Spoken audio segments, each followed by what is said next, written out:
આ તળાવ અમારા સમસ્ત ગામનું છે, તો આ તળાવમાં જે ગટર લાઈન આવી છે એનો અમે સખત વિરોધ કરીએ છીએ। અમારે ગટર લાઈનની કોઈ જરૂર જ નથી અને આ રોગચાળો ફેલાશે તો આ રોગચાળાનો ફેલાશે તો એનો જવાબદાર કોણ બનશે? કોર્પોરેશન અમને સાથ આપશે અને અમારે આની કોઈ જરૂર જ નથી। વરસાદનું પાણી માટે તળાવમાં પાઇપલાઇન નાખવાની જરૂર નથી।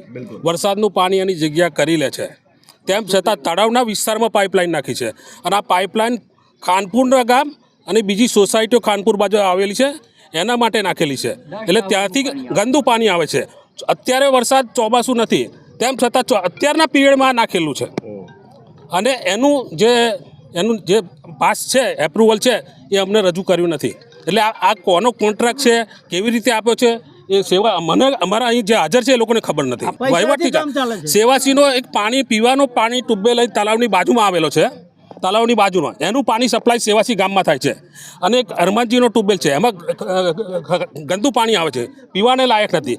આમે સેવાસીના ટ્યુબવેલમાં TDS વધારે છે, એનું કોઈ નિરાકરણ નથી લાવતા અને આ બીજું ગંદુ પાણીનું અને આ પાણી તમે આગળ પણ જોઈ લેજો, વડની આગળ અત્યાર સુધી પારો મારતા હતા ત્યાં પણ ગંદુ પાણી છે અને આ નવા ધોવાનું પાણી છે અને એમાં કોઈ જોઈન્ટ પણ આપ્યા છે બાથરૂમના ટોયલેટના પણ, બરાબર છે।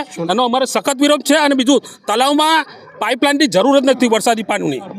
હા, 5 વર્ષ થયા, કોર્પોરેશને બધા ટેક્સ લે છે, એક પણ સુવિધા આપી નથી, એક પણ સુવિધા નથી।